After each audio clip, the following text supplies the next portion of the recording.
investment is one of the big drivers of economic growth, because if businesses are spending, that means they're trying to buy the newest and most efficient machinery to produce things cheaper and faster.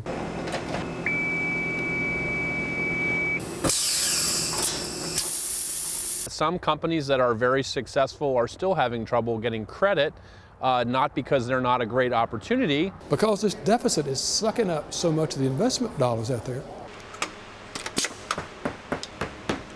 Small companies are responsible for generating a tremendous number of jobs in the U.S. economy. And many of them are squeezed out by this so-called crowding out effect, the government gobbling up, as you said, the savings that would otherwise have gone to startup companies and other small companies that are looking to grow. We're seeing problems with investment, which is business spending on new machinery, new factories.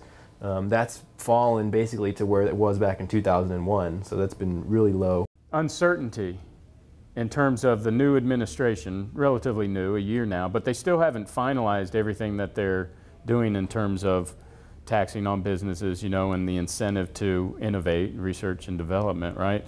So if you don't know what's going to happen, then you might wait it out, right? So maybe that's slowing down the self-corrective mechanism of the entrepreneur, that I'm going to wait and see what the rules of the game are before I go out and invest up front on these new technologies. Banks are still reluctant to lend.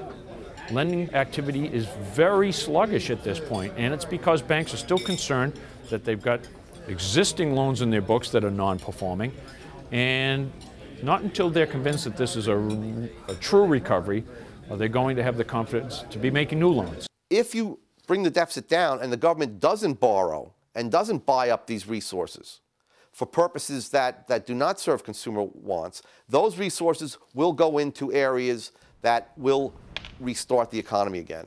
So in other words, what will happen is that there'll be more savings available, because the government's not borrowing it, for businesses.